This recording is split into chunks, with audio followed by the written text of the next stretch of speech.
नमस्कार। भारतीय स्वाधीनता संग्राम के महानायक स्वातंत्र्यवीर विनायक दामोदर सावरकर, प्रखर क्रांतिकारी और कोमल हृदय के कवि, कट्टर हिंदुत्ववादी और धर्मनिरपेक्ष, सामाजिक क्रांतिकारी और राजकीय नेता, ऐसा अनोखा संगम सावरकर जी के व्यक्तित्व में था। राष्ट्र को सर्वोपरि मानने वाले स्वातंत्र्यवीर सावरकर जी की 138वीं जयंती हम मना रहे हैं। इसलिए सावरकर स्मारक की ओर से आयोजित स्वातंत्र्यवीर सावरकर जयंती समारोह में आप सभी का हार्दिक स्वागत है। कोरोना महामारी इस वर्ष भी त्राही मचाए हुए है, इसलिए घर पर रहे, सुरक्षित रहे के मंत्र को हम भी मान रहे हैं। इस वर्ष का राष्ट्र के स्वतंत्रता समर में बड़ा ही महत्व है। 2 मई 1921 को स्वातंत्र्यवीर सावरकर और उनके बड़े भाई क्रांतिवीर गणेश दामोदर सावरकर जी को अंग्रेजों ने काला पानी से मुक्ति दे दी। उसके बाद 16 वर्ष तक सावरकर जी अंग्रेजों के बंधक बने रहे। 3 वर्ष का कारावास और 13 वर्ष रत्नागिरी में स्थलबद्ध था। लेकिन इन 16 वर्षों में सावरकर जी ने जो कार्य किया वो बड़ा ही महत्वपूर्ण है और इसीलिए हम काला पानी मुक्ति शताब्दी वर्ष मना रहे हैं। वीर सावरकर दृष्टा साहित्यकार थे। उन्होंने लगभग 12,000 पंक्तियों के काव्य की रचना की। स्वतंत्रता को देवता मानकर एकमात्र स्तोत्र लिखने वाले हैं वीर सावरकर। महापराक्रमी छत्रपति शिवाजी महाराज की आरती लिखने वाले हैं वीर सावरकर और उर्दू में प्यार की गजल लिखने वाले भी हैं वीर सावरकर। लेकिन उनका प्यार था अपना देश, अपनी मातृभूमि। जब मृत्यु सामने खड़ी थी तो अपनी ही कविता से आत्मबल जुटाने वाले थे वीर सावरकर। नैनम छिन्दन्ति शस्त्राणि नैनम दहति पावकः अच्छेद्योयम अदायोयम अक्लेद्यो शोष एव च। यह भगवान की वीरवाणी वीर विनायक की प्रतिभा से मृत्युंजय मंत्र बनकर प्रकट हुई। अनादिमय अनंतमय अवध्यमय भला, मार सके कौन रिपु भुवन में पला।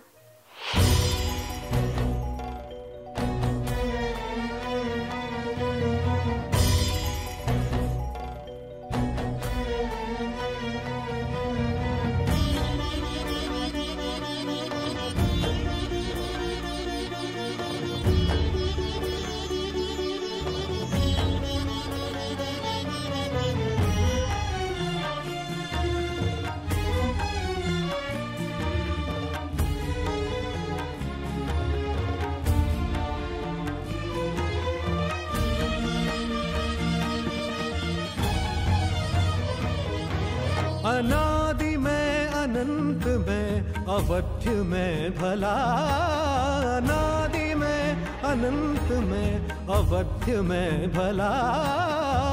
मार सके कौन अरि भुवन में पला।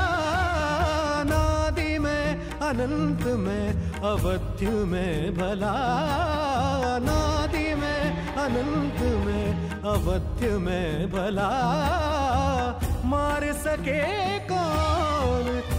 सके कौन अरि भुवन में पला। अनादि में अनंत में अवध्य में भला, अनादि में।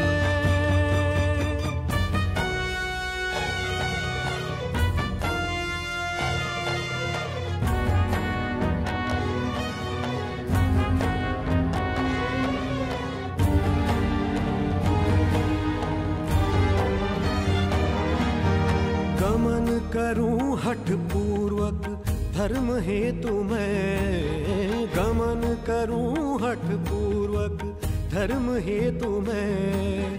मृत्यु को चुनौती देत खड़ा समर में, मृत्यु को चुनौती देत खड़ा समर में। अग्नि से अदग्ध मैं अभेद्य खड्ग से, अग्नि से अदग्ध मैं अभेद्य खड्ग से। भाग चला भीरु मृत्यु डरत मुझी से, भाग चला भीरु मृत्यु डरत मुझी से। भ्रमित रिपु ने साथ उसे, भ्रमित रिपु ने साथ उसे। मृत्यु भय से ही मुझे डराने चला, अवध्य में भला नादि में।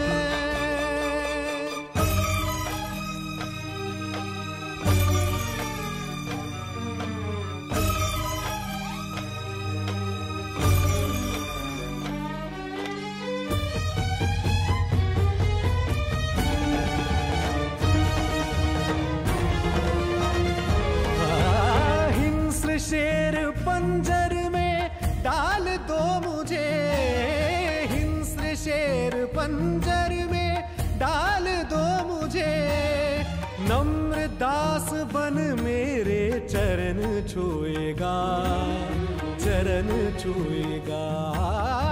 लहलहती ज्वाला में फेंक दो मुझे, लहलहती ज्वाला में फेंक दो मुझे, अग्नि हटत बनत शीत पाओगे प्रभा, पाओगे प्रभा।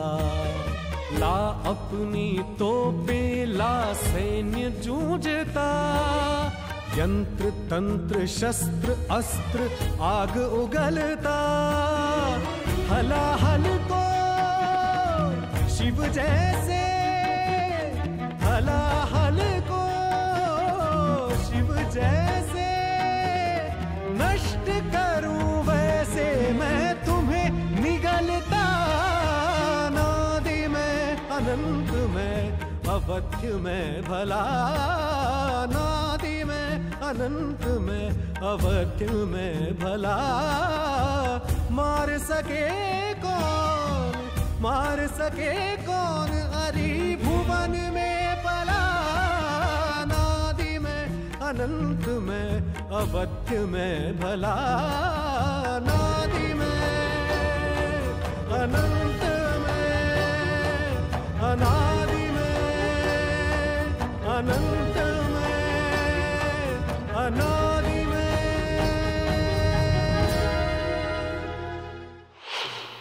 वीर सावरकर जी के विचारों का प्रसार और प्रचार करने वाली स्वतंत्रवीर सावरकर राष्ट्रीय स्मारक देश की एक अग्रणी संस्था है।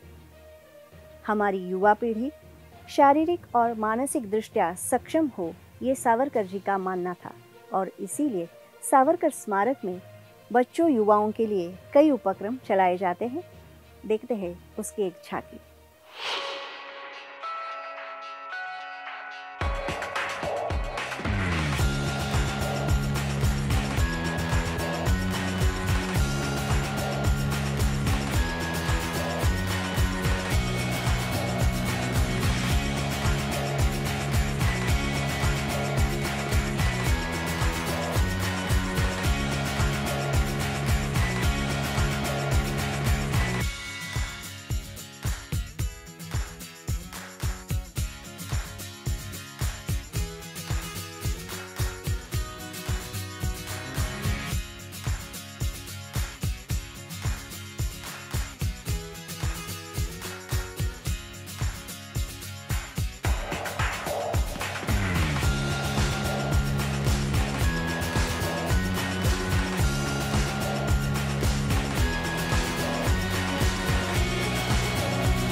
महाराष्ट्र के मुरबाड में स्थित महाराष्ट्र मिलिट्री स्कूल के संचालक और स्वतंत्रवीर सावरकर राष्ट्रीय स्मारक के कार्याध्यक्ष सम्माननीय श्री रंजीत सावरकर जी को मैं विनती करती हूँ कि वह अपने विचार प्रस्तुत करें। नमस्कार। स्वतंत्रवीर सावरकर जयंती के उपलक्ष्य आयोजित इस समारोह में हमसे ऑनलाइन माध्यम से जो आप सभी जुड़ चुके हो, उन सभी का मैं हार्दिक स्वागत करता हूँ। और हमारे जो विशेष अतिथि आज जो आए हैं, उन सबको प्रणाम करता हूँ।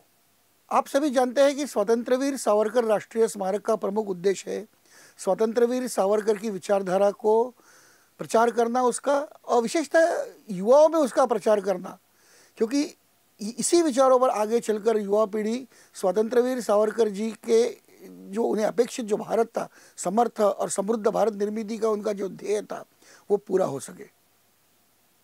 इस साल स्वतंत्रवीर सावरकर जी की अंडमान से मुक्ति होने को 100 साल का कालावधि पूरा हुआ है। उसके बाद उन्हें जेल से तो नहीं छोड़ा गया, भारत में भी उन्हें 3 साल तक आगे जेल में रखा गया और उसके बाद 13 साल तक उन्हें रत्नागिरी में बंदी बना के रखा गया, मगर उनके अंडमान पर्व की समाप्ति हुई। और इसीलिए एक हम लोग ये साल भर ये है उनका जो भारत वापस लौट आना और उसके बाद जो उनके कार्य हुए, उसका प्रचार करने के लिए हम लोग विविध कार्यक्रम ले रहे हैं।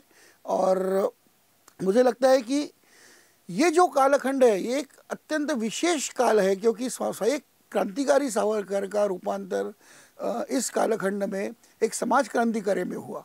आप सभी जानते हैं कि स्वतंत्रवीर सावरकर को 1924 में छोड़ने के बाद आगे 13 साल तक उन्हें राजनीति में भाग लेने की पाबंदी थी।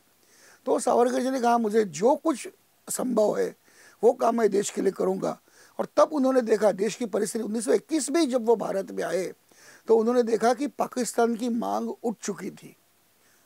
1883 में सर सैयद अहमद ने 2 नेशन थ्योरी जो पहले बार देश के सामने रखी थी, उसी मार्ग पर चलते हुए मुस्लिम लीग की पाकिस्तान की जो मांग थी वो प्रकट होने लगी थी। और 1920 में एक ऐसी घटना हुई जिसमें महात्मा गांधी ने पाकिस्तान की निर्मित को अपना आशीर्वाद दिया था। 1920 में गांधी जी का खिलाफत आंदोलन शुरू था। आंदोलन तो मुसलमानों का था, तुर्कस्तान के खिलाफ खलीफा को पुनः प्रस्तावित करने के लिए। अब ये खलीफा तुर्कस्तान का, उसे निकालने वाली जनता तुर्कस्तान की, उसके जगह जो राष्ट्रपति बना वहाँ का केमाल पाशा वो तुर्कस्तान का, इसमें भारत का कोई संबंध नहीं था। मगर भारतीय मुसलमानों ने, जिसका देश से कोई संबंध नहीं है, ऐसा एक आंदोलन शुरू करते हुए एक धार्मिक विभाजन की एक प्रक्रिया यहाँ पे जो शुरू की, उसके आगे की कड़ी में मौलाना अब्दुल बारी ने मई जून का समय होगा 1920 का, ये घोषित किया है कि भारत ये इस्लाम के लिए अपवित्र देश है, क्योंकि यहाँ की ब्रिटिश सत्ता इस्लाम को कोई प्रतिष्ठा नहीं देती। इसलिए उन्होंने कहा कि हम दारुल इस्लाम यानी अफगानिस्तान में स्थलांतर करें। और करीबन 18,000 मुसलमान यहाँ से अफगानिस्तान गए। उनके आगे क्या हाल हुए वो तो सबको पता है। मगर गांधी जी उस समय इस आंदोलन के प्रमुख थे। इसका उन्होंने विरोध करना चाहिए था, क्योंकि भारत में धर्माधिष्ठित राज्य की कल्पना किसी इस्लाम धर्म के या हिंदू धर्म किसी भी, हम लोग ये सोचते हैं कि स्वतंत्रवीर सावरकर भी यही सोचते थे कि राष्ट्र ये सबके लिए है, धर्म ये व्यक्तिगत बात है, ये अपने हमारे घर में रहना चाहिए। तो किसी एक धर्म को प्रस्तावित करने वाले राष्ट्र की जो कल्पना थी, जो दारुल इस्लाम में है, उसका समर्थन गांधी ने तब किया। और उन्होंने कहा कि मुसलमानों ने ताकि ऐसे देश में नहीं रहना चाहिए जिस देश में उन्हें सम्मान ना मिले। वो अफगानिस्तान जा रहे, वो अच्छी बात है। और मुझे लगता है कि यही मौका था कि जहाँ से पाकिस्तान की निर्मित की प्रक्रिया शुरू हुई। सावरकर तो जेल में थे, भारत आ चुके थे, तो उन्होंने यहाँ देखा कि मुसलमान तो इकट्ठा हो रहे हैं मगर हिंदू ये विभाजित है। क्योंकि 1921-22 के बाद अभी 2 लक्ष्य हो गए थे। एक तो ब्रिटिशों से स्वतंत्रता प्राप्त करना और दूसरा था कि ये भारत अखंड रखना या पाकिस्तान निर्मित होने ना देना। तो इन 2 लक्ष्यों पर अगर काम करना है तो हिंदू समाज जो यहाँ का बहुसंख्यक समाज है उसे इकट्ठा रखना एक बहुत आवश्यक बात थी। और अपने इसी हिंदू संगठन कार्य को आगे लेके जाने के लिए उन्होंने 1923 में रत्नागिरी जेल में हिंदुत्व ग्रंथ की रचना की, जिसमें उन्होंने हिंदू कौन इसकी एक व्याख्या बनाई है, जिस व्याख्या का आधार राष्ट्रीयत्व है, कोई पूजा पद्धति नहीं है। उनका कहना था कि इस देश में जन्मा हुआ हर व्यक्ति, जिसके पूर्वज इस देश से है और जो इस देश को पुण्य भूमि मानता है, पवित्र भूमि मानता है, वो हर कोई व्यक्ति हिंदू है। तो इसमें भारत में जन्मे सभी धर्मों के व्यक्ति या कोई सावरकर स्वतः ईश्वर को नहीं मानते थे धार्मिक दृष्टि से, तो ऐसे भी व्यक्ति जो देवों को नहीं मानता है, जो किसी को नहीं मानता है, वो भी हिंदू हो सकता है, क्योंकि उसके लिए भारत सबसे पवित्र है, वो भारत के लिए सर्वोच्च त्याग करने के लिए तैयार है। तो जो पुण्यभूमि और पितृभूमि जो मानता है वो हिंदू। और मुझे लगता है कि आज जो भी हिंदुत्ववादी शक्तियाँ आज सामर्थ्य से खड़ी है, उनके पीछे वीर सावरकर का यही हिंदुत्व है और यही हिंदुत्व हमारे लिए उनकी एक देन है। परंतु केवल हिंदुत्व की व्याख्या करना यह पर्याप्त नहीं था। हिंदुओं को इकट्ठा लाने के लिए और भी अड़चनें थी और उसमें सबसे बड़ी अड़चन थी जाति व्यवस्था और छुआछूत। छुआछूत के विरुद्ध तो सभी नेता थे, महात्मा गांधी भी थे, काफ़ी लोग थे, मगर छुआछूत ये एक विषैले वृक्ष का फल है और अगर इसे नष्ट करना है तो हमें विषय वृक्ष की जड़ें काटनी पड़ेगी। ये कहने वाला एक ही व्यक्ति था, वो वीर सावरकर। उनका कहना था कि हमारी जाति व्यवस्था जो है, जो जाति प्रथा है, वो ये इस विषैली वृक्ष की जड़ें है और जब तक हम इसे काटते नहीं है तब तक हिंदू संगठित नहीं होगा। क्योंकि हिंदू तब तक हजारों जातियों में छोटे छोटे टुकड़ों में बंट चुका था, कोई किसी के साथ खाना नहीं खाता था, ना आपस में शादियाँ होती थी, ना कोई मतलब छुआछूत तो और आगे की बात है। तो उन्होंने यहाँ 13 साल तक काम किया, मगर मुझे लगता है कि आज छुआछूत तो ख़त्म हो गई है, आज हम लोग छुआछूत नहीं मानते और मुझे लगता है सामान्य आदमी भी आज जाति भेद इतना नहीं मानता है। मगर ये जाति प्रथा आज बहुत ही अनिष्ट रूप धारण कर चुकी है, क्योंकि तब जाति प्रथा का आधार था धर्म या मनुस्मृति या वो स्मृति। आज तो सब वो बाजू हट चुके हैं, आज कोई वो स्मृति मानता नहीं है और जाति भेद भी नहीं मानता उस आधार पर। मगर आज जाति भेद को एक नया आधार बन गया है, वो है राजनीतिक आधार। अपनी सत्ता कायम करने के लिए राजनीतिक पक्ष, सभी पक्ष और सभी जातियाँ, मैं किसी को अलग को नहीं करना चाहता हूँ, सभी पक्ष और सभी जातियाँ अपना सत्ता पर प्रभुत्व स्थापित करने के लिए जाति प्रथा कायम रखना चाहती है और समाज में वो विद्वेष फैलाते रहती है। तो मुझे लगता है कि ये क्षणिक सत्ता स्वार्थ जो है ये अंतिमतः देश हित के विरुद्ध है।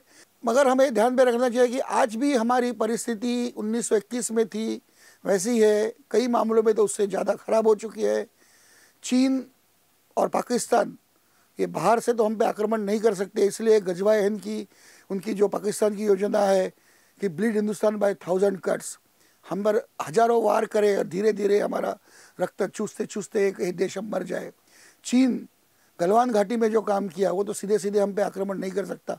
अभी कोरोना का भी एक शस्त्र के रूप में इस्तेमाल कर रहे हैं। नक्सली कार्रवाई उनके आशीर्वाद से शुरू है और भारत में जो भी आंदोलन हो रहे हैं उनको पाकिस्तान और चीन का समर्थन है। तो अगर हमें इससे बचना है, इन संकटों से बचना है और एक सशक्त और समर्थ राष्ट्र के रूप में सामने आना है, तो हमें वीर सावरकर की जो विचार है उस पर अमल करना पड़ेगा। और सबसे बड़ा उनका जो विचार है हिंदू संगठन का, उस पर अमल करते हुए हम जाति पाति को त्याग दे और एक हिंदू जाति बनकर सामने आए, तो ही हमें भविष्य है, हमारे बच्चों को भविष्य है। यही हमने याद रखना चाहिए। जय हिंद, वंदे मातरम। देश की रक्षा के लिए सक्षम सैन्य बल हो और जिनके हाथों में अत्याधुनिक हथियार हो, यह सावरकर जी का विचार था। उनके उसी मंत्र को हजारों हिंदू युवाओं ने आत्मसात किया और आजाद हिंद फौज को प्रशिक्षित सैन्य शक्ति मिली। वीर सावरकर जी हर गांव, हर शहर, हर सड़क पर युवाओं की उस टोली को देखना चाहते थे जिनके हाथों में बंदूक हो और जिनकी कदम ताल से निकली ध्वनि से वातावरण गुंजायमान हो। उनके विचार के अनुसार देश में सैनिक शिक्षा अनिवार्य तो होनी ही चाहिए, लेकिन देश के हर नागरिक को एक सैनिक की भांति अपना कर्तव्य भी निभाना चाहिए। स्वतंत्र वीर सावरकर राष्ट्रीय स्मारक उसी प्रेरणा से अविरत कार्य कर रहा है। स्वतंत्र वीर सावरकर ने अष्टभुजा देवी के समक्ष एक शपथ ली थी, मारिता मारिता मरे तो जुंजेन, अर्थात मारते मारते अंत तक लड़ूंगा। यह शौर्य था जिसकी शपथ स्वतंत्र वीर ने माता अष्टभुजा के समक्ष ली थी। 1857 के समर को प्रथम स्वतंत्रता संग्राम घोषित करने का कार्य स्वातंत्र्य वीर का पराक्रम था। अंग्रेजों से मुकाबला करने के लिए विचार और कर्म को शस्त्र का साथ चाहिए। इसे पहचान कर बम बनाने की शिक्षा लेना और देश में पहली बार उसकी पुस्तिका भारत के क्रांतिकारियों को उपलब्ध कराना स्वातंत्र्य वीर की वीरता थी। भारत की स्वतंत्रता क्रांति के प्रणेता स्वातंत्र्य वीर सावरकर के इन महान विचारों से उत्पन्न हुआ स्वातंत्र्य वीर सावरकर राष्ट्रीय स्मारक अपने कार्यों में शौर्य, पराक्रम और वीरता को अपने आदर्शों में समाहित करके आगे बढ़ रहा है। इस आदर्श का स्वतंत्रता के पश्चात सम्मान करना अर्थात शौर्य का सम्मान करना है। अतः 1989 में शौर्य पुरस्कार की शुरुआत की गई, जिसमें देश की रक्षा में उत्कृष्ट कार्य करने वाले वीरों को इस पुरस्कार से सम्मानित किया जाता है। इसमें पहला पुरस्कार परमवीर चक्र विजेता नायब सूबेदार बाणा सिंह को प्रदान किया गया। इसके पश्चात अशोक चक्र विजेता श्रीमती साधना पवार, परमवीर चक्र विजेता कैप्टन विक्रम बत्रा, वीर बाहु तुकाराम ओबले जैसे 25 नाम हैं जिन्हें स्वातंत्र्यवीर सावरकर राष्ट्रीय स्मारक द्वारा दिए जाने वाले शौर्य पुरस्कार से सम्मानित किया जा चुका है और यह क्रम प्रतिवर्ष भारत के एक सपूत के सम्मान के साथ आगे बढ़ रहा है।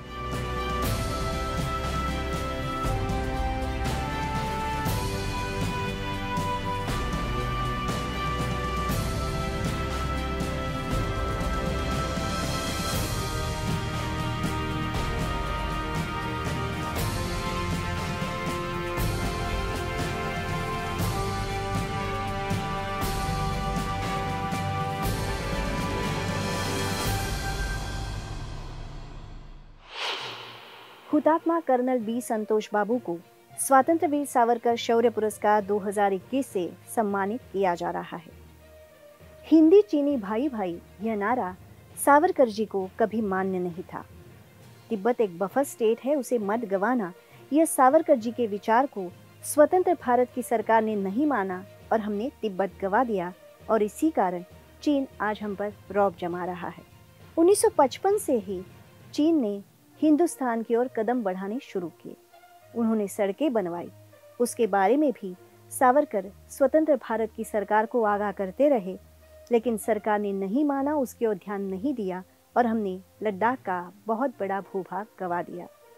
और इसी की परिणति है जून 2020 में गलवान घाटी में हुई घटना। देश उस घटना को कभी भूल नहीं सकता। इस संघर्ष के बारे में हमें बताने के लिए ब्रिगेडियर हेमंत महाजन हमारे साथ जुड़ रहे हैं। ब्रिगेडियर हेमंत महाजन जी, सावरकर स्मारक की ओर से आपका बहुत बहुत स्वागत है। मैं आपको विनती करती हूँ कि आप इस संघर्ष के बारे में हमें बताएं। जय हिंद। लद्दाख ये काफी साल से एक युद्ध भूमि रही हुई है। 1947 में जब देश आजाद हुआ तब जो पाकिस्तानी रेडर्स थे उनका लद्दाख को भी लेने का इरादा था। तो इस समय तब जो सेनानी थे जनरल थिमैया, वो लेह में पहुंच गए क्योंकि वो मिशन बहुत डेंजरस था। ये ब्रेव सोल्जर्स थे। इन्फेंट्री बटालियन कर्नल परब की लीड की हुई एक बटालियन वाया जोजिला से आई, एक खरदुंगला से आई और उन्होंने लद्दाख को पाकिस्तान के हाथ में जाने में बचा लिया। इसके बाद दूसरी लड़ाई जो लद्दाख में हुई वो हुई अर्थात 1962 के वॉर में, जब ब्रिगेडियर रैना जो बाद में चीफ ऑफ आर्मी स्टाफ बने, उनकी ब्रिगेड चुशुल में तैनात थी और वहां पे कुमाऊं के एक कंपनी ने चाइनीज का जो एडवांस हो रहा था चुशुल की तरफ, उसे रेजांगला में रोका और वहां पे महापराक्रम किया। और रेजांगला की जो लड़ाई है ये एक बहुत प्रसिद्ध लड़ाई है जहां पे कंपनी कमांडर जो मेजर शैतान सिंह थे कुमाऊं के, उनको परमवीर चक्र से उनका गौरव किया गया। उसके बाद जब तक सवाल चाइना का है, 1967 में सिक्किम के चोला या नथुला के एरिया में चाइना के साथ एक क्लैश हुआ। चाइना ने वहां पे इंकर्जन किया, लेकिन वहां पे हमारे एक बहुत ही आक्रामक सेनानी थे कि जो वहां का जो फॉर्मेशन है उनके चीफ थे जनरल सगत सिंह, उन्होंने वहाँ की बटालियंस को बोला कि बिल्कुल नहीं, हम उनको यहाँ से निकाल देंगे। और 2 ग्रेनेडियर्स, जैकरिफ वगैरह बटालियंस थी यहाँ पे जिन्होंने इस लड़ाई में हिस्सा लिया, जिसमें हमने ऑलमोस्ट 300 से ज़्यादा चाइनीज सोल्जर्स को मारा है और जिसकी कीमत हमें 70 सैनिकों का बलिदान से देनी पड़ी। 3-4 साल पहले डोकलाम में क्या हुआ था, ये अभी एक लेटेस्ट इवेंट है। तब भी इंडियन आर्मी वहाँ पे डट के रही और डोकलाम से चाइना को वापस जाना पड़ा। और अभी की कार्रवाई शुरू हुई है, ये 5 मई 2020 को कार्रवाई शुरू हुई, जब चाइना ने जो पैंडेमिक चाइनीज वायरस का या कोरोना का या कोविड-19 का पूरी दुनिया में चल रहा था, उसका फायदा उठाते हुए लद्दाख के अंदर 4 जगह के ऊपर इंट्रूजन किया। इस समय 16 बिहार की पलटन ये लद्दाख में थी। इसे कोल्ड डेजर्ट बोला जाता है। यहाँ पे टेम्परेचर 0 डिग्री सेंटीग्रेड से लेकर -25, -30 होता है। यहाँ पे हाइट 11,000 फीट से लेकर 14, 15, 16,000 फीट इतनी है। तो यहाँ पे ऑक्सीजन की बिल्कुल कमी है। ये बिल्कुल बैरन एरिया है, बहुत ठंडा है। वहाँ पे जो हवा है, विंड है, ये बहुत तेजी से बहता है और जिसे बोला जाता है विंड चिल फैक्टर, ये भी बहुत ज़्यादा है। रात को हमेशा सब जीरो टेम्परेचर होता है। यहाँ पे सोल्जर्स का लड़ना बिल्कुल ही डिफिकल्ट है। इतना ही नहीं, तो यहाँ पे ऑक्सीजन की कमी है, इसीलिए एक्लिमेटाइजेशन करना ज़रूरी है। अगर आप 13,000 फीट के ऊपर जाना चाहते हैं तो ऑलमोस्ट 21 दिन का एक्लिमेटाइजेशन आपके बॉडी को करना पड़ता है। उसके बाद आगे की जो हाइट है वहाँ पे आप जा सकते हैं। तो ये एक भाग हो गया। यहाँ की जो पहाड़ियाँ है, ये पहाड़ियाँ बिल्कुल सख्त है, बिल्कुल बैरन है, काफ़ी चढ़ने के लिए डिफ़िकल्ट है। अगर आप वहाँ पे चढ़ना चाहोगे तो आपका जो स्पीड है ये बहुत ही कम हो जाता है। जो बैटल लोड्स सोल्जर लेके चढ़ते हैं वो भी यहाँ पे बहुत कम हो जाता है। तो एक तो पहले है ट्रांसपोर्ट व्हीकल से ये सामान आप लाते हो, उसके बाद खच्चर यानी कि म्यूल्स का इस्तेमाल करते हुए जहाँ पे सोल्जर्स डिप्लॉयड है उनके बेस तक लिया जाता है। उसके बाद पोर्टर्स या खुद जो सैनिक है अपने पीठ के ऊपर सामान लेके वो ऊपर अब जहाँ पर वो लड़ने के लिए तैयार बैठे हुए हैं वहाँ पे ले जाते हैं। तो ये मैं सब आपको इसलिए बताना चाहता हूँ कि इससे आप यहाँ पे जो लड़ने की जो डिफिकल्टी है इसके बारे में आप समझ जाएंगे। यहाँ पे एक अनफॉर्चुनेट चीज़ ये है कि सोल्जर्स अपने हथियार का इस्तेमाल नहीं कर सकते, क्योंकि चाइनीज ने हमें ऑलमोस्ट एक कुछ एग्रीमेंट्स के ऊपर हमारे साथ साइन किया गया, जिससे पीस और ट्रंक्विलिटी एग्रीमेंट बोलते हैं, जिससे हम इस इलाके में ना हमारे बंकर्स बना पाते हैं, ना हथियार जो एक फौज के पास होते हैं यानी कि राइफल है, लाइट मशीन गन है, रंगाड़े है, तोहफे है, ये इसका इस्तेमाल यहाँ पे नहीं हो सकता। तो ये एक डिग्री ऑफ डिफिकल्टी है जिसे सोल्जर को फाइट करना पड़ता है। जो आधुनिक तंत्रज्ञान है, जो एडवांस टेक्नोलॉजी है, इसका इस्तेमाल यहाँ पे करना बड़ा मुश्किल है। टैंक का इस्तेमाल बहुत ही लिमिटेड है, तोहफे तो मिल जाती है लेकिन उनका भी इस्तेमाल हो ही नहीं सकता। यानी कि आपके पास मिसाइल्स है, आपके पास न्यूक्लियर वेपन्स है, लेकिन इसका यहाँ पे कोई फ़ायदा नहीं है। बहुत सारी बातें होती है वो मिलिट्री सीक्रेसी के कारण खुल्लम खुला बोली नहीं जाती, और इसीलिए जो महावीर चक्र कर्नल बाबू को मिला था, उन्होंने जो ब्रेवरी दिखाई थी उससे कम्प्लीटली डिस्क्राइब करना इसमें काफ़ी सारी डिग्री ऑफ डिफ़िकल्टी है। लेकिन एक चीज़ आपको समझ में आनी चाहिए कि 1967 में जो चोला या नाथुला इंसिडेंस हुआ था, इसके बाद पहली बार, मैं रिपीट करता हूँ, पहली बार इंडियन आर्मी के किसी अधिकारी या सोल्जर को चाइनीज के खिलाफ लड़ते हुए एक इतना बड़ा गैलेंट्री अवार्ड दिया गया है। तो इसका महत्व क्या है ये आप समझ सकते हैं। और ये समझ में आपको ये भी आना चाहिए कि इस गलवान की लड़ाई में जब पहली बार चाइना ने अपने सोल्जर्स की जान गंवाई है और ये माना जाता है 70 से ज़्यादा चाइनीज सोल्जर्स यहाँ पे मारे गए हैं। तो ये मैं आपको इतना ही बोलना चाहता हूँ, ये दिखाने के लिए कि ये जो गलवान की लड़ाई थी उसका महत्व क्या था।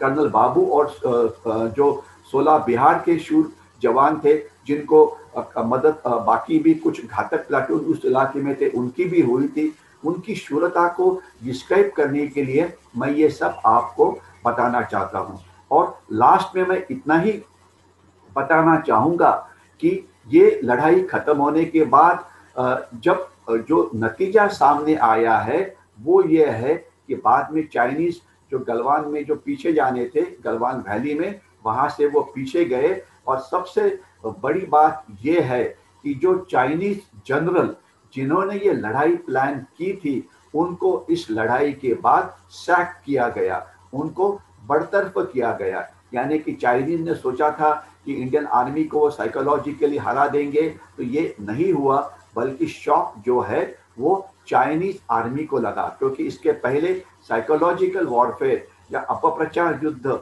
या दुष्प्रचार युद्ध या प्रोपेगेंडा वॉरफेयर का इस्तेमाल करते हुए चाइनीज आर्मी ये जो इंडियन सोल्जर्स वहां पे थे उनको डराने की कोशिश करते थे, लेकिन इससे हमारे सोल्जर दबे नहीं थे।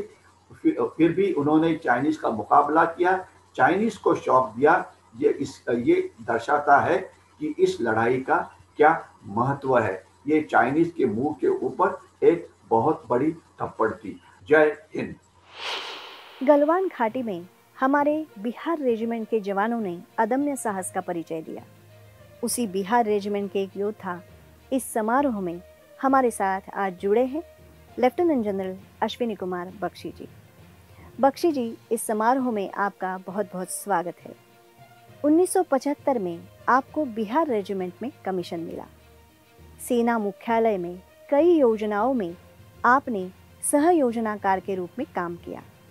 सम्माननीय राष्ट्रपति प्रतिभा पाटिल जी और सम्माननीय राष्ट्रपति प्रणब मुखर्जी के आप सैन्य सचिव रहे। 13 मार्च 2013 को आपने कुलीन वज्र कोर की कमान संभाली। आपके सराहनीय सेवा के लिए सेना पदक और विशिष्ट सेवा पदक से आपको सम्मानित किया गया है। मैं आपको विनती करती हूँ कि आप हमें बिहार रेजिमेंट और हुतात्मा कर्नल संतोष बाबू के बारे में बताएं। Good evening, ladies and gentlemen. It is indeed inspiring and encouraging to attend this program of Swatantra Veer Savarkar Rashtriya Smarak, which does human social service in education, sports, and even remembers the martyrdom of brave sons of India, celebrates them and honors them. On behalf of the Bihar Regiment, I thank the Smarak for remembering the martyrdom of Colonel Santosh Babu, who was from 16th Battalion of the Bihar Regiment, and for felicitating Mrs. Santosh Babu on this occasion. A word about the Bihar Regiment. The earliest formal raising of the All Bihar Regiment can be credited to Robert Clive when he visited Patna and he raised 3rd Sepoy Battalion of the Bengal Native Infantry. The troops were from Bhojpur. Subsequently, 18 All Bihar battalions were raised as part of the Bengal Native Infantry between 1764 and 1825. It is ironical that the British employed the Bihar soldiers for consolidation of their power in East India. And it is also ironical that down the history, the freedom struggle, the first salvo was fired by Mangal Pandey of the 34th Battalion of Bengal Native Infantry. It was an all Bihar battalion. One by one, all the battalions mutinied the damage was so much that the British disbanded all the battalions and started raising new battalions. This time there was no recruitment from Bihar, and they dubbed the Bihar soldier as non-martial in complete ingratitude for what they had done, or what the Bihar soldier had done for them when they were consolidating themselves in the initial stages in East India. That notwithstanding, 90 years later, 90 years after 1857,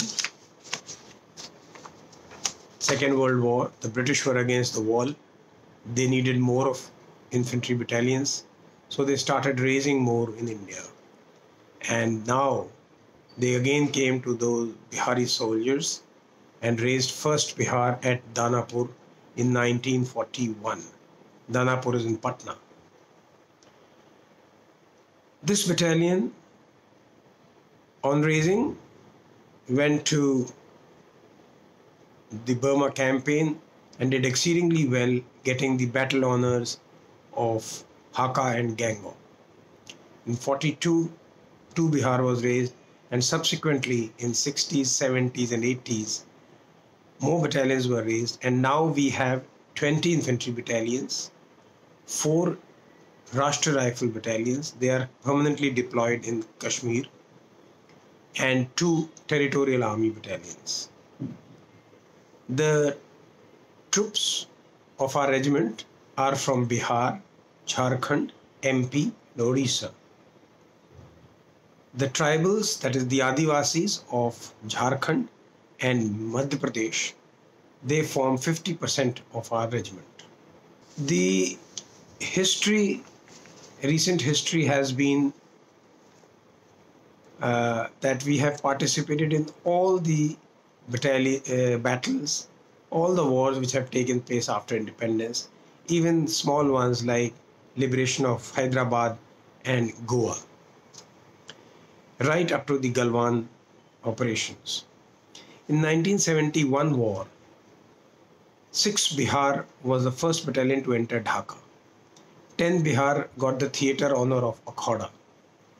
7 and 8 battalion did exceedingly well and got 1 Veer Chakra each. 11 Bihar operated with Navy and landed at Cox's Bazar. More battalions were on the Western Front against Pakistan.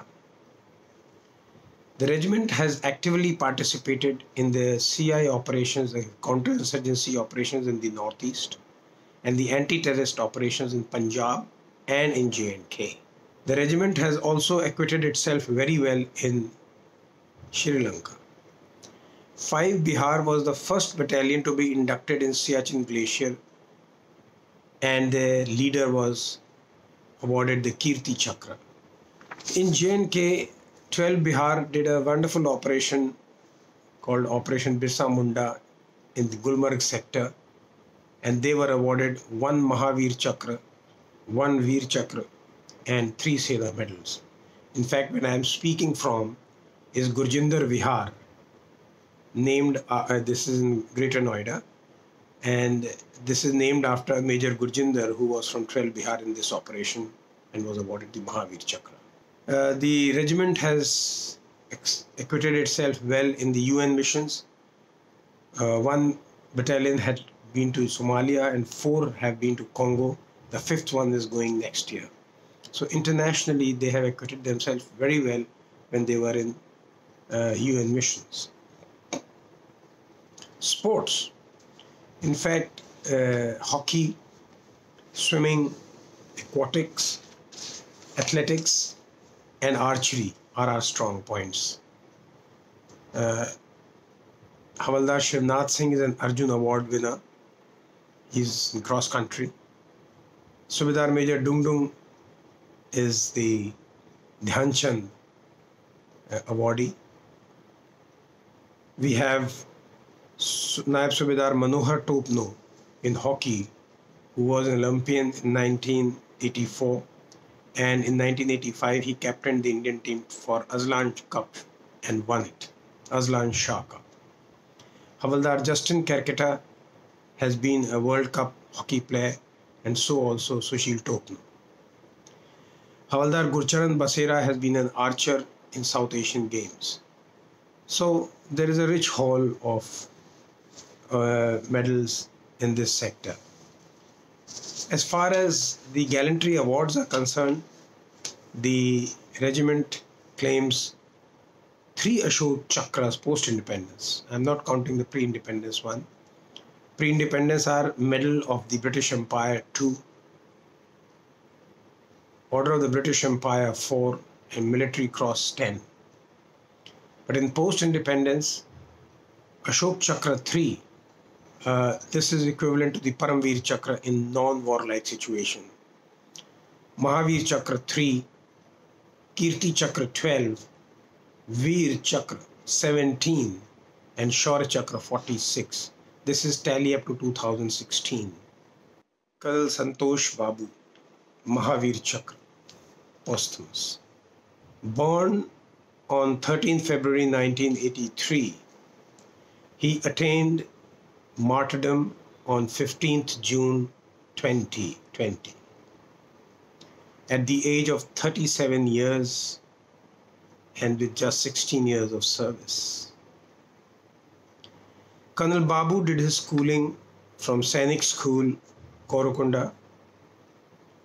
He passed out of the National Defence Academy, Khadakwasla, and was commissioned into 16 Bihar on 10th December 2004. He was an instructor in the National Defence Academy. He was the operations officer of an infantry battalion, which is a very prestigious appointment for a young officer. He passed the Defence Services Staff College examination and attended the course. He also attended the Senior Command course. So you see, he had a sterling profile with a very promising career ahead. But God had something else in store. He gave him a higher pedestal and he attained martyrdom.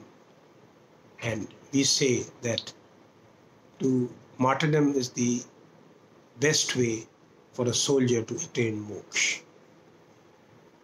Colonel Babu took over command of 16 Bihar just 7 months before his martyrdom. He was very confident and a very professional soldier. He was tasked to establish an observation post in face of the enemy.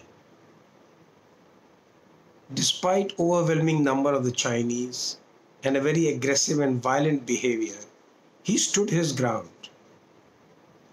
He fought with them, he questioned them, and he continued to do his task. Even when he was grievously hurt, he stood his ground, motivated others, and taught Chinese a lesson. And he fought till he breathed his last. Colonel Santosh was meant that way. Even before, as a major, he did a wonderful operation in Tangdhar in Jammu and Kashmir and was awarded the Chief of Army Staff citation for gallantry. I can assure you that this sacrifice of Colonel Babu has given us the sounding lesson to the Chinese. After 1967 Nathula incident, where they had to eat a humble pie, this is the first incident now where in a localized conflict, Chinese have been humiliated. I remember Colonel Babu as a very quiet, always smiling, thorough gentleman, full of confidence, but in all humility. He is remembered by us very fondly for his professionalism and for his excellence in behavior. My heart goes out to Mrs. Santosh Babu, daughter Abhija, and son Anirudh. my special salute to the parents of Colonel Santosh Babu, because the whole family has endured this loss of Colonel Babu as his duty towards the nation, and they are proud of it, and so are we of the Bihar Regiment. I thank the Smarak once again to remember, celebrate and honor the martyrdom of Colonel Santosh Babu. Jai Hind. वर्ष 2020 में colonel Bikumalla संतोष बाबू भारत चीन सीमा पर गलवान घाटी में भारतीय सेना का नेतृत्व कर रहे थे। वहां के बिंदु P16 पर भारत ने पुल का निर्माण किया था। यहां से आगे बढ़ते हुए देरबुक, शयाक और दौलत बेग ओल्डी मार्ग पर 255 किलोमीटर की सड़क भारत ने बना ली थी। चीन की आंखों में भारत का यह संसाधन विकास चुभ रहा था।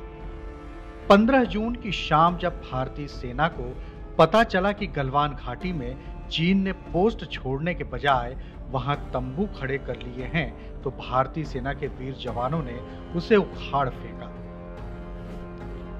इससे गुस्साए चीनी सैनिकों ने भारतीय सैनिकों पर हमला कर दिया।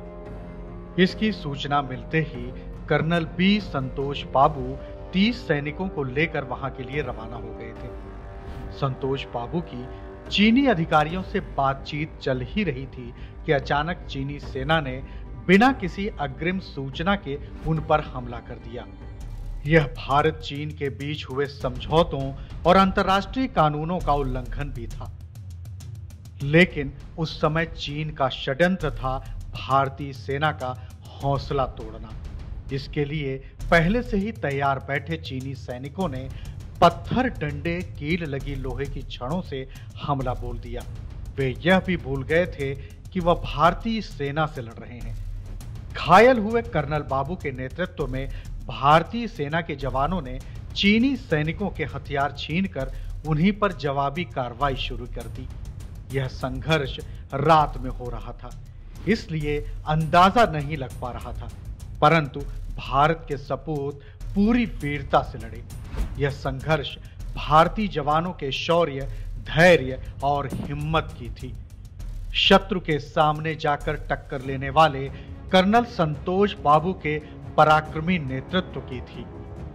इस संघर्ष में कर्नल संतोष बाबू के दल को सहयोगी बटालियनों से भी सहायता प्राप्त हुई, परंतु भारतीय सैनिक 100 से 150 थे और चीनी सैनिकों की संख्या 600 से 700 के बीच। 16 जून की सुबह होने तक भारतीय सेना ने 70 चीनी सैनिकों को मार गिराया था। इस संघर्ष में सीमा की रक्षा करते हुए भारतीय थल सेना के 16 बिहार रेजिमेंट के कमांडिंग ऑफिसर कर्नल बी संतोष बाबू के साथ 20 योद्धाओं ने अपने प्राणों का सर्वोच्च बलिदान कर दिया। कर्नल बी संतोष बाबू एक निडर राष्ट्र रक्षा के लिए प्रतिबद्ध अधिकारी थे। अतुलनीय पराक्रम के लिए महामहिम राष्ट्रपति महोदय द्वारा उन्हें महावीर चक्र से सम्मानित किया गया। कर्नल बी संतोष बाबू ने जिस अदम्य साहस, अद्भुत शौर्य और राष्ट्र निष्ठा का प्रदर्शन उन क्षणों में किया, वह सदियों तक वीर गाथा के रूप में भारत भूमि को गुंजित करता रहेगा। स्वतंत्र वीर सावरकर शौर्य पुरस्कार से कर्नल बी संतोष बाबू को सम्मानित करना स्वतंत्र वीर सावरकर राष्ट्रीय स्मारक के लिए भी अत्यधिक गौरव का क्षण है। अब इस समारोह का गरिमाई क्षण आ गया है। इसके लिए वीर पत्नी संतोषी संतोष बाबू को मैं विनती करती हूँ कि वे हुतात्मा कर्नल संतोष बाबू को दिए जा रहे 2021 के स्वतंत्र वीर सावरकर शौर्य पुरस्कार का स्वीकार करें। इस पुरस्कार में स्मृति चिन्ह, वीर सावरकर जी की प्रतिमा, सम्मान पत्र और 1,01,001 रुपए की राशि है। हुतात्मा कर्नल संतोष बाबू की वीरगति राष्ट्र में सदैव प्रेरणा रहेगी, राष्ट्र प्रेम, साहस और शौर्य की। वीरपति संतोषी संतोष बाबू को मैं विनती करती हूँ कि वे अपने विचार प्रकट करें। Namaskar, my dear brothers and sisters. Today we are here to celebrating an occasion of Swatantra Veer Savarkar 138th birth anniversary, and he was a great freedom fighter. He has wrote many books. Some of his books I recollect the Indian War of Independence, which tells about the freedom movement for Indian independence.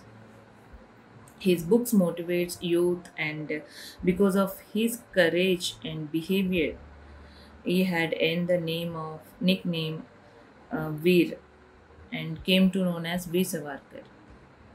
And today it is honored to be here to participate in this program, to receive a Shaurya Punaskar through Savarkar organization. Colonel Santosh Babu is a hard-working and workaholic person. He loves his duty very much, but at the same time, he cares about his family and spends time with us when he is out of his work. He is very much optimistic and plans everything well in advance. Wherever he is, he used to always cares for our well-being. He is interested in meetings with his friends and cherishing his memories with them. His ambitions about career planning and progress. He always tried to help colleagues, juniors, or anyone in their career development. Whenever he gets leisure time, he used to spend time with sports kind of activities, cycling, badminton, squash, etc. He likes keyboard playing too. He likes exploring new things. Those may be places, food, entertainment, tours. He likes nature and he likes photography. And he was a very patriotic person. That's why he gave his life for nation. Thank you.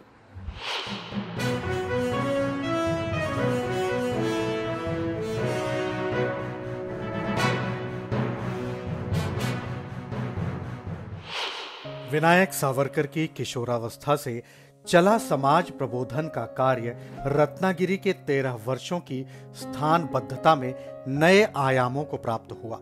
वहां स्वातंत्रवीर सावरकर ने हिंदू समाज में व्याप्त सप्त श्रृंखलाओं को तोड़ने का प्रयास किया, पूर्वास्पृश्यों को मंदिर प्रवेश दिलवाया, उनसे वेद पठन का कार्य करवाया, उन्हें समाज की मुख्य धारा में स्थान दिलाने के लिए स्नेह भोज, हल्दी कुमकुम के कार्यक्रम करवाए, आर्थिक विकास के लिए भोजनालय, बैंड बाजा पथक और गादी के कारखानों का व्यवसाय शुरू करवाया। स्वातंत्रवीर ने अपने जीवन के प्रति क्षण को राष्ट्र कार्य और समाज कार्य के लिए समर्पित कर दिया था। जीवन में आने वाले प्रत्येक झंझावात उन्हें अधिक सबल बनाकर खड़ा कर देते थे।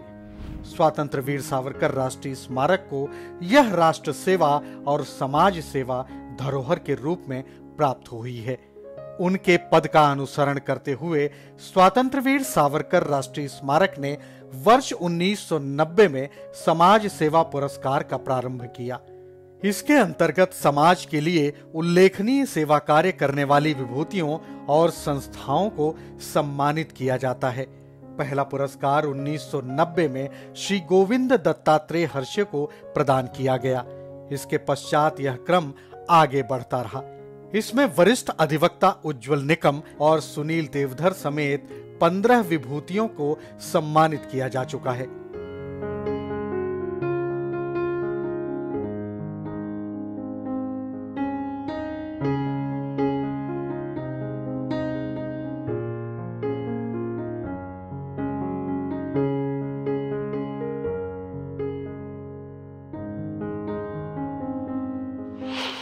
स्वातंत्रवीर सावरकर समाज सेवा पुरस्कार 2021 के विजेता है राष्ट्रीय स्वयंसेवक संघ जनकल्याण समिति पुणे।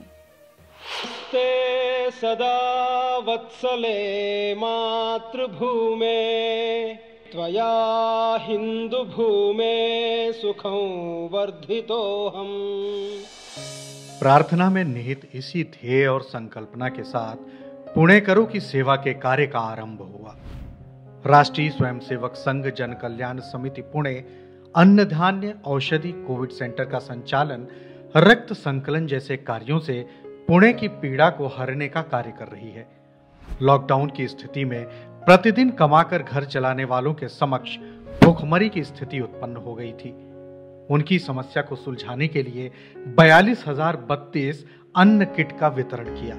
कोविड संक्रमण ने पूरे के पूरे परिवार को प्रभावित किया था। इस स्थिति में जिनके पास भोजन देने वाला कोई नहीं था और आश्रितों को 7,60,367 निःशुल्क भोजन पैकेट पहुंचाया। कोरोना संक्रमण के कारण रक्त संकलन का कार्य भी धीमा पड़ गया था।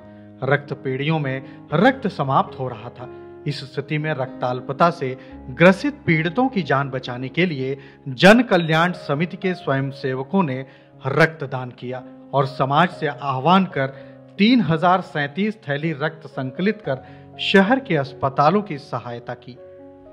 एक ओर कोरोना संक्रमण तीव्रता से बढ़ रहा था तो दूसरी ओर संक्रमण बढ़ने से रोकने का प्रयत्न भी चल रहा था। समिति के स्वयंसेवक पीपीई किट धारण कर क्षेत्रों में निकल पड़े सैनिटाइज करने के लिए। इसके साथ प्रतिबंधक औषधियों के रूप में होम्योपैथी और आयुर्वेदिक काढ़े का वितरण किया। कोविड सेंटर की सेवा शुरू की। कोरोना की पहली लहर मध्यम पड़ गई थी। शहर सामान्य गति से चलने लगा था कि एक छोटे काल के विराम के पश्चात कोरोना की दूसरी लहर आ गई, जिससे पुनः पुणे भयंकर वेदना से ग्रसित हो गया। राज्य की शैक्षणिक राजधानी में कोरोना का रुदन व्याप्त हो गया। इस लहर में भी राष्ट्रीय स्वयंसेवक संघ जन कल्याण समिति के स्वयंसेवकों ने कमान संभाली। कोरोना वॉर रूम गठित किया, जहां से जन समुदाय को वेंटिलेटर उपलब्धता, एम्बुलेंस, टीकाकरण केंद्र और कोविड परीक्षण की जानकारी भ्रमण ध्वनि के माध्यम से दी जाने लगी। इस कार्य में उसके साथ पुणे महानगर पालिका की अग्रणी भूमिका है। कोरोना की यह लहर अधिक दुखदायी है। यह ठीक नहीं हुआ कि म्यूकरमाइकोसिस का खतरा व्याप्त हो गया है। इन परिस्थितियों से निपटने के लिए रक्त संकलन पुनः मंद पड़ गया था, जिसके लिए 20 रक्त पेढ़ियों से संपर्क करके उन्हें 10,000 रक्त की थैलियां उपलब्ध कराई गई हैं, जिससे रक्ताल्पता से किसी के प्राण न जाएं। करवे नगर में बाया करवे महिला वसतिगृह में 13 अप्रैल से ही कोविड सेंटर प्रारंभ कर दिया गया है। यह सेंटर राष्ट्रीय स्वयंसेवक संघ जन कल्याण समिति पुणे, पुणे महानगर पालिका, महर्षि कर्वे स्त्री शिक्षण संस्था और सह्याद्री अस्पताल के संयुक्त प्रयास से संचालित हो रहा है। इसमें विलगीकरण के साथ सभी सुविधाएं निःशुल्क प्रदान की जा रही हैं।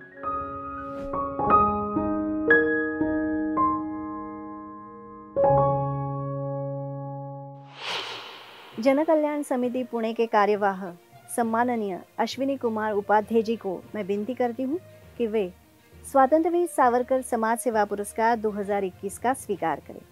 इस पुरस्कार के साथ स्मृति चिन्ह, वीर सावरकर जी की प्रतिमा और 51,000 रुपए की राशि है। जन कल्याण समिति पुणे के कार्यवाह सम्माननीय अश्विनी कुमार उपाध्याय जी को मैं विनती करती हूँ कि वह अपने विचार प्रकट करें। राष्ट्र संघ जन कल्याण समिति द्वारा कोविड-19 के संकट में आपदग्रस्त जनों को सहायता हेतु किए कार्य का वजह संज्ञान लेते हुए स्वातंत्र्य वीर सावरकर समाज सेवा पुरस्कार हमारे लिए हर्ष का विषय है। मैं स्वातंत्र्य वीर सावरकर स्मारक समिति को धन्यवाद देता हूँ, जिस राष्ट्रभक्त ने अपना पूरा जीवन समाज राष्ट्र के प्रति न्यौछावर करके एक अनुपम जीवन का उदाहरण प्रस्तुत किया। ऐसे वीर सावरकर जी की स्मृति में दिया हुआ यह पुरस्कार हमारे लिए प्रेरणा प्रदान करता रहेगा। धन्यवाद। 1972 में आया हुआ अकाल में प्रारंभ हुआ यह कार्य आगे चलकर राष्ट्र संघ जन कल्याण समिति के नाम से समाज सेवा में चालू हुआ है। समाज में स्वाभाविक रूप से जो सेवा भाव है उसे जताकर सक्रिय करना यह समिति में अपना लक्ष्य बनाया है। एक नजर डाले तो आंध्र का चक्रावर, मोरवी का जलप्रलय, कच्छ का भूचाल, केरल का महाप्रलय, उत्तराखंड में आया हुआ प्रलय, ऐसे राष्ट्रीय स्तर पर आई आपत्ति में जन कल्याण समिति ने अहम भूमिका बजाई है। महाराष्ट्र में आए हुए सभी निसर्ग निर्मित संकटों में सहायता में जन कल्याण समिति अग्रसर रहती है। समाज के बल पर समाज की सहायता यह जन कल्याण समिति का कार्यबल है। वर्तमान संकट कोविड-19 में जन कल्याण समिति ने बाह्या कर्वे महिला छात्रावास कर्वे नगर पूना में कोविड सेंटर का संचालन 13 अप्रैल 2021 से चालू किया है। समाजमान जागरूक है ऐसे कई दानदाता तथा Praj industries, KPIT, Persistent Systems, PPCR, Quick Heal foundation आदि स्थापनाओं ने जन कल्याण समिति को साथ दिया है। यह कार्य में महर्षि कर्वे स्त्री शिक्षण संस्था की सहायता बिना संभव ही नहीं था। वर्तमान में महाराष्ट्र प्रांत में इसी प्रकार की सेवाएं 7 स्थानों पर चल रही है। चिंचवड, निगडी, नाशिक, सांगली, निपाणी, मसवड और कोल्हापुर। पूना का बाया कर्वे में चल रहा केंद्र के संकलित वृत्त इस प्रकार है। पुरुष 30 एडमिटेड है, क्षमता है 153 और खाली है 122। महिला 31 एडमिटेड है, क्षमता है 135 और खाली है 105। आज तक पेशेंट्स को जो ट्रीटमेंट दिया है ऐसे 882 पेशेंट से और आज तक 821 पेशेंट को डिस्चार्ज मिला है। भविष्य काल में पोस्ट कोविड ओपीडी की व्यवस्था निर्माण करने का काम चालू हुआ है और ऐसे 6 आरोग्य ओपीडी चालू हुए हैं। पुनः एक बार इसी पुरस्कार के कारण इसके लिए हमें सम्मान मिला है। उसके लिए हम स्वतंत्रवीर सावरकर समिति को धन्यवाद देता हूँ। वीर सावरकर जी की मराठी में एक अप्रतिम रचना है, ने मजसीने परत मातृभूमीला। उस गीत का हिंदी अनुवाद किया है समीर सामंत जी ने और उस गीत को गाया है शंकर महादेवन जी ने। इसी गीत की वीडियो आज सावरकर जयंती के अवसर पर हम प्रकाशित कर रहे हैं।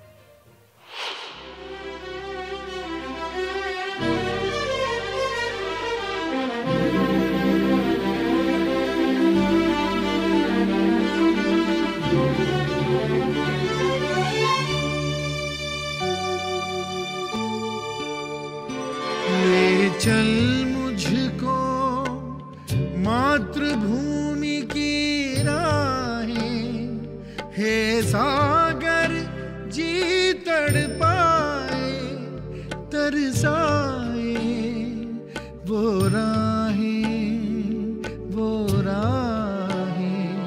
ले चल मुझको मातृभूमि की राहें, हे सागर जी तड़पाए तरसाए वो राहें, ले चल मुझको।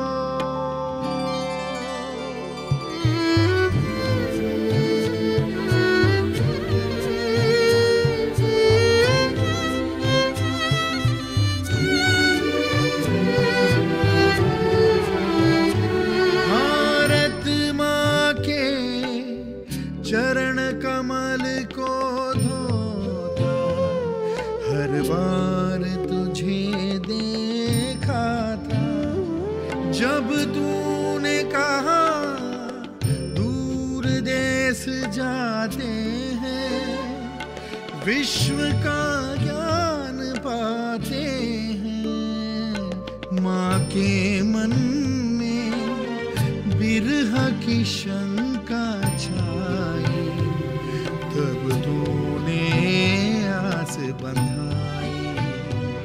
ज्ञानी हूँ मैं स्वयं साथ जाऊंगा और शीघ्र ही लौट आऊंगा। विश्वास किया इन वचनों पर जग अनुभव के उन सपनों पर सर रख कर माँ के चरणों पर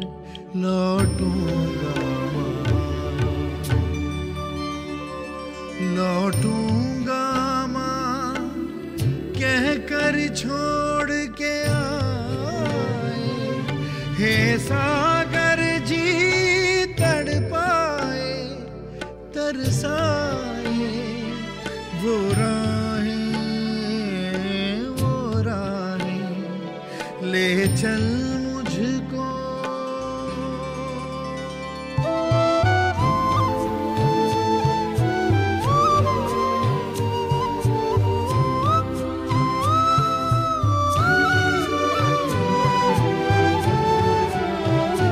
पंछी हो कैद या हिरन जाल में फंसा हो ऐसी स्थिति तब क्या हो जाने कैसे बिरह सहूंगा आगे दुनिया अंधियारी लागे मैं चुन चुन कर भूल ज्ञान के लाऊं माँ के चरणों पे सजाऊं जो भारत के उद्धार कामनाएं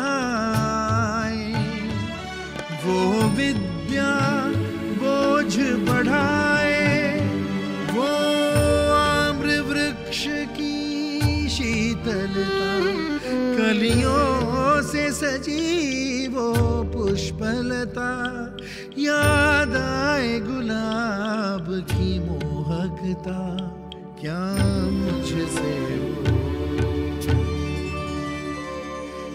मुझसे वो गुलशन हुए पराए हे सागर जी तड़पाए तरसाए वो राहें ले चल मुझको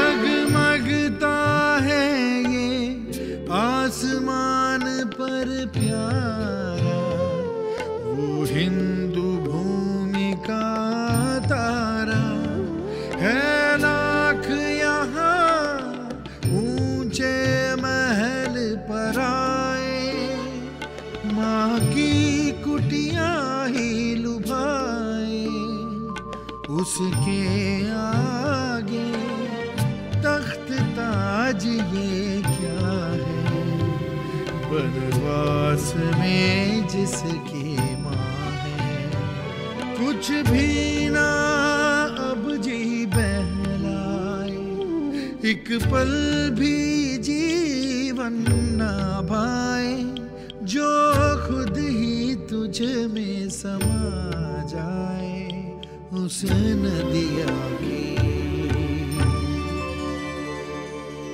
नदिया की सौगंध तुझे है आए हे सागर जी तड़पाए तरसाए वो राहें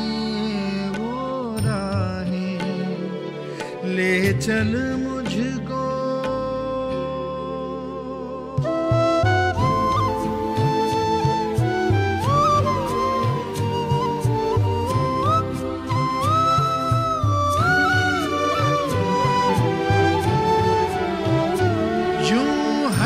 हंस के और मुझे ना चलना ना अपनी जुबान से मुकरना करती है तुझ पर आज राज वो जैसे उसी आंग्ल भूमि के भय से भारत माँ को अबला कह हंसता है, मुझ पर ताने कसता है। लो आज तुझे मैं समझाता, अबला नहीं है मेरी माता, वो अगस्ती यहीं पर जन्मा था, जो पी जाए,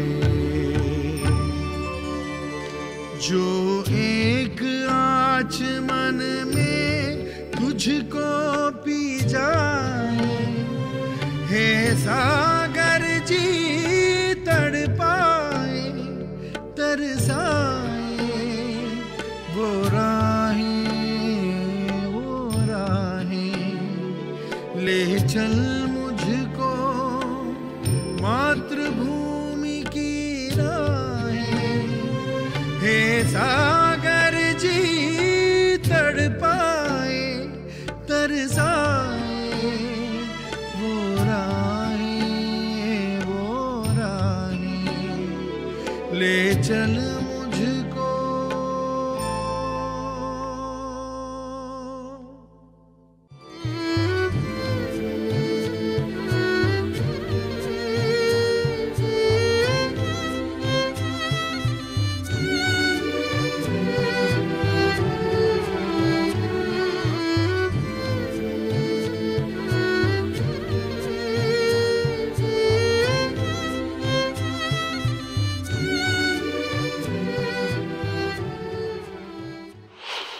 आज के स्वतंत्रवीर सावरकर जयंती समारोह के विशेष अतिथि है विख्यात खगोल शास्त्रज्ञ जयंत नारळीकर जी। विख्यात खगोल शास्त्री सम्माननीय जयंत नारळीकर जी, आपकी विद्वत्ता और शोध के विषय में पढ़ना और बताना भी किसी अभिमान से कम नहीं है। ऐसा माना जाता है कि ब्रह्मांड की उत्पत्ति विशाल विस्फोट से हुई थी। इस पर एक और सिद्धांत है, स्थायी अवस्था सिद्धांत, जिसके शोधकर्ता है फ्रेड हॉयल। हम उनका उल्लेख यहां इसलिए कर रहे हैं क्योंकि जयंत नारळीकर जी ने इस सिद्धांत की खोज में फ्रेड हॉयल के साथ कार्य किया। इसके अलावा आपने आइंस्टाइन के सापेक्षता सिद्धांत और मार्क्स सिद्धांत को मिलाकर हॉयल नारळीकर सिद्धांत का प्रतिपादन किया। स्वदेश वापसी के बाद आप Tata institute of fundamental research के साथ संलग्न हुए। 1988 में विश्वविद्यालय अनुदान आयोग द्वारा खगोल शास्त्र एवं खगोल भौतिकी अंतर विश्वविद्यालय केंद्र, जिसे आयुका के नाम से अधिक जाना जाता है, उसकी स्थापना का नेतृत्व आपको सौंपा गया। सन 1992 में आपके मार्गदर्शन में इसकी स्थापना हुई। 1998 से 2009 के कालखंड में आपने इसरो और TIFR के साथ बलून एक्सपेरिमेंट किया। उसमें आपको हवा में 40 किलोमीटर की ऊंचाई पर जीवाणु मिले। विज्ञान की लोकाभिमुख उपयोगिता से लोगों को अधिक परिचित कराने के लिए आपने हिंदी, मराठी और अंग्रेजी में कई पुस्तकों का लेखन किया है। विज्ञान को सरल भाषा में समझाना यह आपकी विशेषता रही है। आपका जीवन परिचय 4 नगरातले माझे विश्व, इसके लिए आपको सन 2014 में साहित्य अकादमी पुरस्कार से सम्मानित किया गया। आपको देश के सर्वश्रेष्ठ पद्म भूषण और पद्म विभूषण पुरस्कार से भी सम्मानित किया गया है। इसके अलावा आप स्मिथ पुरस्कार, एडम्स पुरस्कार, शांति स्वरूप भटनागर पुरस्कार, इंदिरा गांधी पुरस्कार, कलिंग पुरस्कार और महाराष्ट्र भूषण पुरस्कार से भी सम्मानित किए गए हैं। 2009 में सावरकर स्मारक के स्वातंत्र्यवीर सावरकर विज्ञान पुरस्कार से आपको सम्मानित किया गया। आपके शोध और लेखन कार्यों के कारण आप राष्ट्र के लिए मार्गदर्शक हैं। सम्माननीय जयंत नारळीकर जी, आपका इस समारोह में बहुत बहुत स्वागत है। मैं अब आपको विनती करती हूँ कि आप हमें सावरकर जी की विज्ञान निष्ठा इस विषय पर संबोधित करें। स्वतंत्र वीर सावरकर राष्ट्रीय स्मारक के तत्वावधान में आयोजित समारोह में मेरी शुभकामनाएं भेज रहा हूं। इस अवसर पर स्वर्गीय कर्नल बी संतोष बाबू को पुरस्कृत किया जा रहा है, यह सर्वथा उचित है। मैं पुरस्कार समिति का अभिनंदन करता हूं। इस अवसर पर उपस्थित रहने की इच्छा होते हुए भी स्वास्थ्य ठीक न होने की वजह से मैं असमर्थ हूं। मेरे कुछ विचार व्यक्त करने की अनुमति चाहता हूं। ये विचार सावरकर जी की विज्ञान निष्ठा के बारे में हैं। आजकल देश में वैज्ञानिक दृष्टिकोण, विज्ञान योग आदि की चर्चा होती रहती है। उन्नत देशों में विज्ञान की सहायता से अधिकाधिक उन्नति हासिल करने का माहौल है, लेकिन भारत में चर्चा बहुत पर क्रिया कम होती रहती है।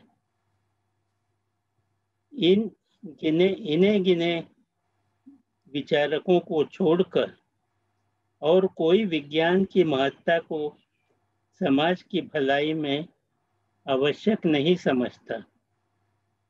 यह विज्ञान के प्रति उदासीनता देश के लिए घातक सिद्ध हो सकती है।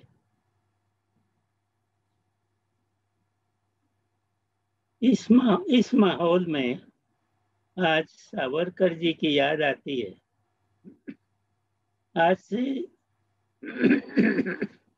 आज से दशकों वर्ष पहले उन्होंने वैज्ञानिक दृष्टिकोण को समझा और उसे औरों को समझाया, पर इसकी जानकारी आज भी बहुत कम लोगों में मिलेगी। अधिकांश लोग सावरकर जी को स्वतंत्रता सेनानी और हिंदुत्वनिष्ठ के रूप में देखते हैं। आज उनकी विज्ञान निष्ठा को आम जनता के सामने लाने की बहुत जरूरत है। अपने एक लेख यंत्र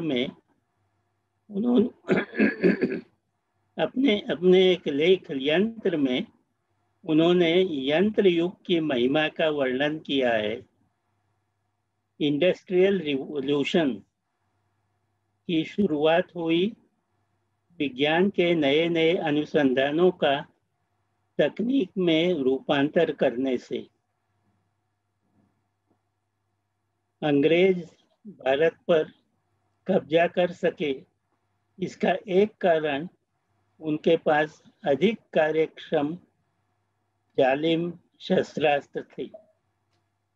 सावरकर जी ने अपने लेखों और भाषणों में विज्ञान की महत्ता पर जोर दिया था। इतिहास के उदाहरणों द्वारा उन्होंने विज्ञान और तंत्रज्ञान विकसित करने की आवश्यकता पर जोर दिया था। यह स्पष्ट करना आवश्यक है कि सावरकर जी धर्माभिमानी थे, पर धर्मांध नहीं थे। धर्म के नाम पर प्रचलित अनेक रूढ़ियों को विज्ञान के चश्मे से देखकर उन्होंने त्याज्य बतलाया। दुर्भाग्य से आज भी ऐसी रूढ़ियां हैं जो समाज को उन्नति के मार्ग पर बढ़ने से रोकती हैं। हमें आवश्यकता है सावरकर जी के विचारों को जानने की और उन्हें आचरण में परिवर्तित करने की। मशहूर नोबेल पुरस्कृत वैज्ञानिक अब्दुल सलाम ने एक ऐतिहासिक उदाहरण दिया है। 17वीं सदी में ब्रिटेन में सेंट पॉल का कैथेड्रल बना। लगभग उसी समय भारत में ताजमहल का निर्माण हुआ। ये दोनों इमारतें वास्तुशिल्प के उत्कृष्ट उदाहरण थे। ऐसा कह सकते हैं कि वास्तुकला में दोनों देश, भारत और ब्रिटेन, समान स्तर पर थे। पर आगे चलकर यूरोप में न्यूटन के साथ विज्ञान आया, जिससे इंडस्ट्रियल रिवॉल्यूशन की नींव पड़ी। पर भारत में विज्ञान की महत्ता समझने वाला कोई नहीं था। महाराजा सुल्तान विविध कलाओं का आदर करते थे, पर वे विज्ञान के प्रति उदासीन रहे। यदि सावरकर जैसा विज्ञान दृष्टा होता तो शायद स्थिति बदल जाती। विज्ञाननिष्ठ सावरकर जी को मेरा प्रणाम। स्वतंत्रवीर सावरकर राष्ट्रीय स्मारक के लगातार 10 वर्षों से अध्यक्ष रहे डॉक्टर अरुण जोशी जी के नेतृत्व में सावरकर स्मारक का कार्य दिन ब दिन बढ़ रहा है। मैं डॉक्टर अरुण जोशी जी को विनती करती हूँ कि वे अपने विचार प्रकट करें। नमस्कार। स्वतंत्रवीर सावरकर जी की 138वीं जयंती पर शौर्य समाज सेवा पुरस्कार समारोह में उपस्थित हमारे प्रमुख अतिथि ख्यातनाम वैज्ञानिक डॉक्टर जयंत नारळीकर जी, वीरपत्नी श्रीमती संतोष बाबू, राष्ट्रीय स्वयंसेवक संघ जन कल्याण समिति के अश्विनी कुमार उपाध्याय, हमारे विशेष अतिथि लेफ्टिनेंट जनरल अश्विनी कुमार बख्शी जी, ब्रिगेडियर हेमंत महाजन जी तथा सभी उपस्थित लोगों का मैं हार्दिक स्वागत करता हूं। आज देश में कोविड के कारण गंभीर परिस्थिति है, परंतु ऐसे परिस्थिति में भी जिन्होंने अपने कर्तव्य को निष्ठा से निभाया, ऐसे वीर तथा समाज सेवकों को सम्मानित करना हम अपना कर्तव्य समझते हैं। भले ही हम आज जयंती समारोह ऑनलाइन माध्यम से कर रहे हैं, गलवान घाटी में चीन सैनिकों के साथ जून 2020 में हुए संघर्ष में हुतात्मा हुए कर्नल बी संतोष बाबू ने जिस वीरता का प्रदर्शन किया, उसके लिए उन्हें इस वर्ष का शौर्य पुरस्कार दिया गया। कर्नल बी संतोष बाबू ने जिस अदम्य साहस, अद्भुत शौर्य और राष्ट्र निष्ठा का प्रदर्शन उन क्षणों में किया, वह सदियों तक वीर गाथा के रूप में भारत भूमि को गुंजित करता रहेगा। स्वतंत्रवीर सावरकर शौर्य पुरस्कार से कर्नल बी संतोष बाबू को सम्मानित करना स्वतंत्रवीर सावरकर राष्ट्रीय स्मारक के लिए भी अत्याधुनिक गौरव का क्षण है। इस वर्ष का समाज सेवा पुरस्कार पुणे के राष्ट्रीय स्वयंसेवक संघ जन कल्याण समिति को दिया गया। प्राकृतिक आपदाओं के समय जब सरकार अपने राहत कार्यों में अपर्याप्त होती है, जन कल्याण समिति महाराष्ट्र में सबल समाज की मदद से प्रभावित क्षेत्र में कार्यरत रहती है। इस संस्था ने कोविड जैसी वैश्विक महामारी में कोविड केंद्र की स्थापना करके समाज के लिए आरोग्य सेवा में महत्वपूर्ण योगदान दिया है।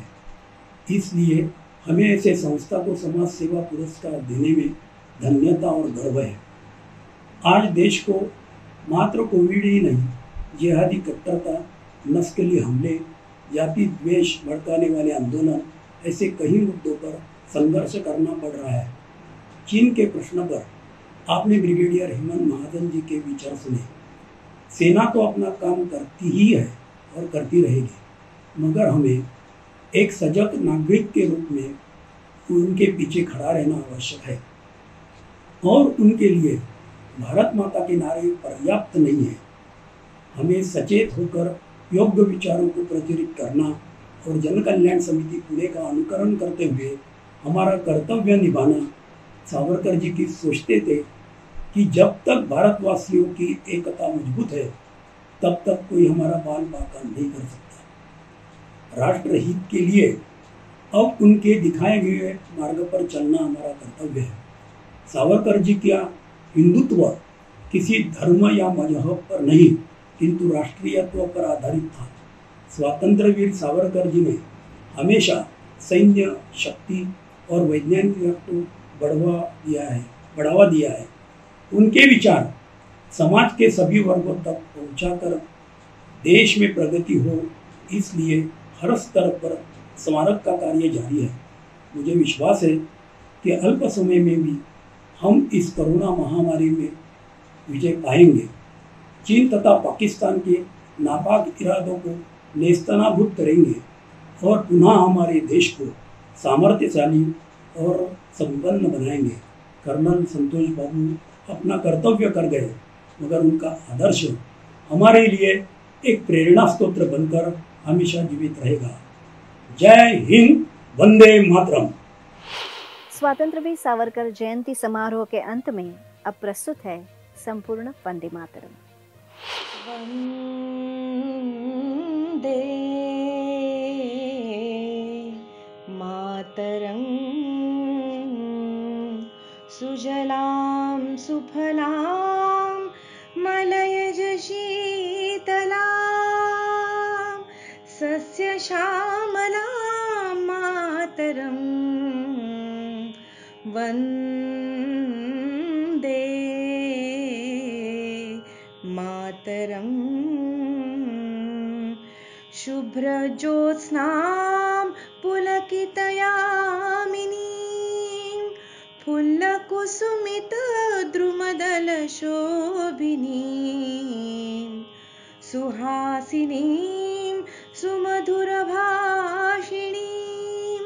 सुखदां वरदां मातरं वन्दे मातरं।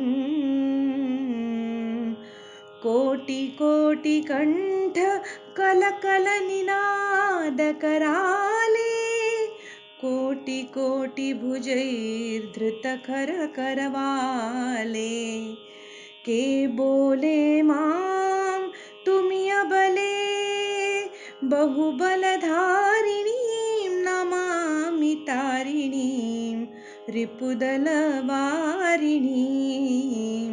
मातरं वन्दे मातरं। तुमि विद्या तुमि धर्म तुमि हृदि तुमि मर्म, त्वं हि प्राणा शरीरे, बाहुते तुमि मां शक्ति, हृदये तुमि मां भक्ति। तोमारे प्रतिमा गढ़ी मंदिरे, मंदिरे मातरं वन्दे मातरं। त्वं हि दुर्गा दश प्रहरणधारिणी, कमला कमलदल विहारिणी, वाणी विद्या दायिनीं नमामि त्वां, नमामि कमलां अमलां अतुलां सुजलां सुफलां मातरं, श्यामलां सरलां सुष्मितां भूषितां, धरणीं भरणीं मातरं वन्दे मातरं वन्दे